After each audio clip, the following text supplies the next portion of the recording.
Tu veux savoir comment faire ton site WordPress en même pas 10 minutes? T'es au bon endroit. Aujourd'hui, on va voir ensemble comment créer ton site WordPress facilement en 5 étapes rapides.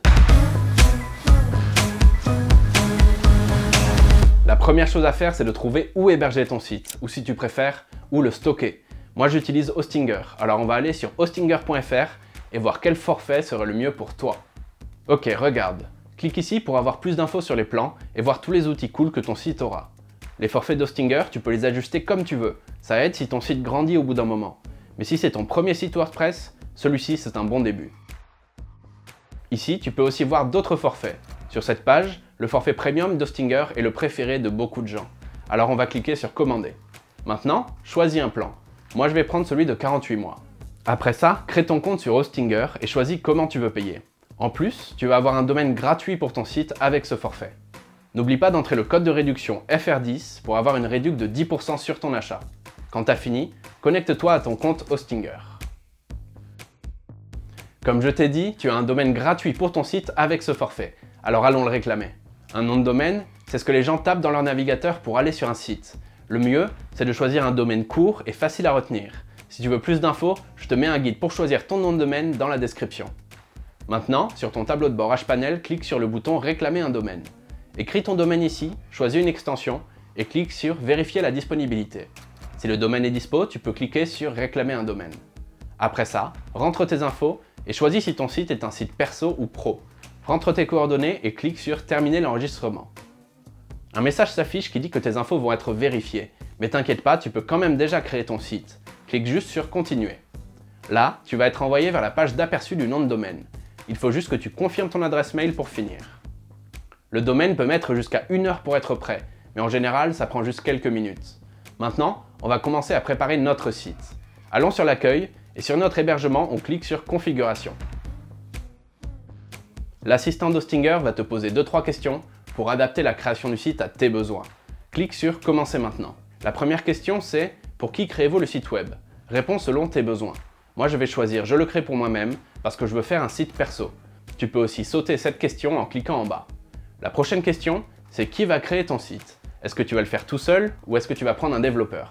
Pour cet exemple, je vais choisir « Je le construis moi-même » parce qu'on va le faire ensemble dans cette vidéo. Ensuite, on doit choisir le genre de site web qu'on veut créer. On va choisir blog pour l'exemple. L'assistant d'installation te demandera si tu veux de l'aide pour faire ton site. Comme c'est probablement ton premier site web, on va choisir oui. Ensuite, choisis créer un nouveau site web, puis sélectionne la plateforme WordPress. Après ça, c'est le moment de créer un compte WordPress. Ton adresse email est déjà remplie, donc il te reste juste à choisir un mot de passe.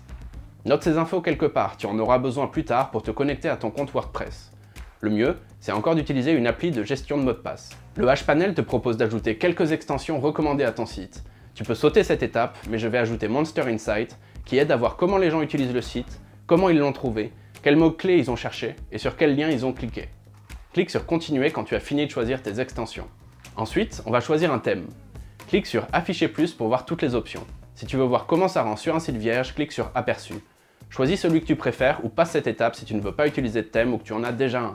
La prochaine étape, c'est de choisir le domaine de ton site. Tu verras ton domaine qu'on vient de créer proposé dans le menu. Clique sur Sélectionner juste ici.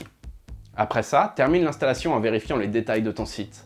Maintenant, tu peux choisir où est le serveur de ton site. Je te conseille de choisir celui qui est le plus près de chez toi pour que ton site marche le mieux possible. Clique sur Finalisation de la configuration et attends quelques minutes pour que le choix du serveur se termine. Au fait, ton certificat SSL est gratuit à vie et sera installé tout seul sur ton domaine et tes sous-domaines. C'est vraiment cool parce que tu n'auras jamais à installer le certificat toi-même. Parfait, le site est prêt à être utilisé, on peut y aller. Clique sur Modifier le site web. Tu arrives dans l'éditeur de blog de WordPress. Clique sur le logo WordPress en haut à gauche pour aller sur le tableau de bord. Si on te le demande, rentre tes identifiants WordPress que tu as notés tout à l'heure. WordPress est super pour personnaliser un site. Il te permet de changer de thème quand tu veux ou de modifier le thème. Je te conseille d'utiliser un thème responsive qui marchera sur tous les écrans. C'est super important parce que la moitié des utilisateurs se connectent depuis un téléphone. Maintenant, installons un thème. Depuis le menu de gauche de WordPress, va dans Apparence puis choisis Thème. Tu verras ici quelques thèmes WordPress de base. Tu peux soit prendre un de ceux-là, soit cliquer sur la case Ajouter un thème. Tu peux choisir parmi plein de thèmes de blog dans la banque de thèmes WordPress. Clique sur ce bouton Filtre de fonctionnalités pour affiner ta recherche, puis clique sur Appliquer les filtres. Je vais utiliser le thème Pritam pour notre site. Sur le thème, clique sur Installer puis sur Activer. Avant de modifier le site, voyons à quoi il ressemble par défaut. Très bien, c'est pas mal, mais ce ne sont que des contenus de démo, donc on doit faire des modifs pour que le site soit vraiment le nôtre. On va maintenant mettre en place les pages de ton site web. En général, un blog a souvent une page d'accueil, plusieurs pages de blog pour chaque sujet, une page à propos et une page de contact. Regarde par exemple le blog de Mad Over Exploring. Ici, c'est la page d'accueil, c'est comme la porte d'entrée du blog. Après, il y a ces deux pages, Explore America et Travel Smart. La première a plein d'articles de blog sur des endroits à visiter en Amérique, et la page Travel Smart donne des conseils de voyage. Pour créer une page, va sur ton tableau de bord WordPress et va dans Pages. Tu y trouveras les pages d'exemple par défaut du thème que tu as choisi. N'hésite pas à les supprimer. Pour ça, il te suffit de cocher les cases, de cliquer sur Action groupée et de choisir Mettre à la corbeille puis Appliquer. Maintenant que c'est un peu plus propre, clique sur Ajouter. Tu arriveras sur l'éditeur de blog de WordPress. Imaginons qu'on crée un blog sur la vie sans déchets. On va appeler notre première page Lifestyle. On clique sur Publier 2 fois. Ensuite, clique sur Voir la page pour voir à quoi elle ressemble. Laisse la page vide pour le moment, pendant qu'on crée nos autres pages. On crée maintenant la page Voyage pour les articles sur le voyage sans déchets. Ensuite, on va créer une page À propos. Cette page donne des infos aux visiteurs sur toi et ton blog. Et enfin, ajoute une page de contact. Tu peux y mettre ton adresse mail, des liens vers les réseaux sociaux de ton blog, ou même un formulaire de contact.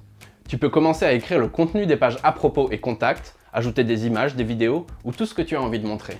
Il faut bien comprendre que les pages sont différentes des articles de blog. Les articles, c'est ce que tu publies régulièrement sur le blog, alors que les pages, c'est comme des sections fixes de ton site qui regroupent tes articles. Avant de passer à la suite, vérifions que les pages de ton blog montrent les articles dans le bon ordre, du plus récent au plus vieux. Va dans Réglages et choisis Lecture. Normalement, ta page d'accueil doit afficher les derniers articles. Tu peux choisir combien d'articles sont montrés sur la page, et si on voit l'article en entier ou juste un extrait. À la fin, enregistre les modifications. Ok, commençons par voir comment on va naviguer sur le site. D'abord, le menu. On a nos pages dispo, mais l'ordre des pages n'est pas le bon.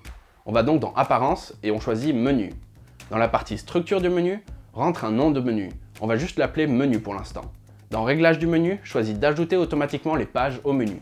Pour l'emplacement d'affichage, choisis Primary et Footer menu, et ensuite clique sur Créer le menu. Va dans la colonne de gauche et clique sur Tout voir. Tu y trouveras nos pages ainsi qu'une page d'accueil. Clique sur Tout sélectionner, puis sur Ajouter au menu. C'est ici que tu peux changer l'ordre du menu. Glisse la page Contact à la fin de la liste et clique sur Enregistrer le menu. Vérifie sur la page d'accueil que tout est dans le bon ordre. Tu dois normalement trouver le menu dans l'entête de la page et dans le pied de page. On va maintenant gérer l'entête, c'est-à-dire la partie en haut de notre blog. On y trouve souvent le titre du blog et la barre de navigation, mais tu peux y ajouter d'autres choses si tu veux. Va dans Apparence, puis dans En-tête. Tu verras les paramètres de l'en-tête sur la gauche. Tu peux changer par exemple le titre ou le slogan du site et voir comment ça rend sur la droite de l'écran. Clique sur Publier quand tu as fini tes modifs. Si tu ouvres les options du thème, tu trouveras les Header Settings. Tu peux y activer la recherche pour que tes visiteurs puissent trouver facilement ce qu'ils cherchent, ou ajouter par exemple un lien d'abonnement. Si tu veux changer les couleurs de l'entête ou ajouter une image, c'est ici que ça se passe. Après, il y a le pied de page qui est tout en bas du site. Il contient souvent les réseaux sociaux, un plan du site et des liens vers des pages utiles comme la politique de confidentialité. C'est important de savoir que le thème que tu choisis définit les possibilités de l'entête et du pied de page, donc pense à ça quand tu modifies ton site web. Maintenant, on passe à la partie cool. On va créer notre premier article. Va dans Article sur la gauche, puis clique sur Ajouter. Trouve un bon titre pour ton article, puis écris ton contenu ici. Super. Maintenant que j'ai fini d'écrire mon article, je vais ajouter d'autres choses comme des images, des titres ou des listes en cliquant sur l'icône juste ici. Clique sur ce que tu veux insérer et tu verras que ça s'ajoute tout seul à ton texte. Quand tu as terminé ton article, va dans l'onglet Article sur la droite de l'écran et choisis la bonne catégorie. Comme c'est ton premier article, il n'y aura pas encore de catégorie dispo. Pas de panique, il suffit de cliquer sur Ajouter une nouvelle catégorie, de taper le nom de ta catégorie et de l'ajouter. Ici, je vais ajouter deux catégories, Lifestyle et Voyage, qui vont correspondre en fait au thème de mon blog et aux pages de celui-ci. La dernière étape pour notre article, c'est de choisir une image. Ouvre l'option Image mise en avant dans le panneau de droite et clique dans la case pour définir une nouvelle image. Choisis ton image, tu peux aussi la recadrer directement dans WordPress. Maintenant que l'article est prêt, clique sur Publier puis Confirme. Et voilà, tu viens de publier ton premier article de blog. Clique sur Voir l'article pour voir à quoi il ressemble sur le site, c'est ce que les visiteurs verront. Et voilà comment créer ton propre site WordPress en quelques étapes toutes simples. C'est super facile, t'as vu? Ça nous a pris pas plus de 10 minutes.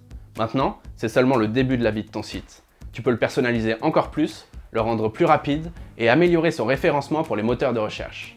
En un rien de temps, tu auras une super présence sur Internet. Si tu as des questions ou si tu veux nous dire comment ça s'est passé pour toi, laisse-nous un commentaire juste en dessous. Si la vidéo t'a aidé, mets un like et partage-la, et abonne-toi à notre chaîne pour plus de tutos. Merci d'avoir regardé, à très vite et bonne chance pour tes projets en ligne.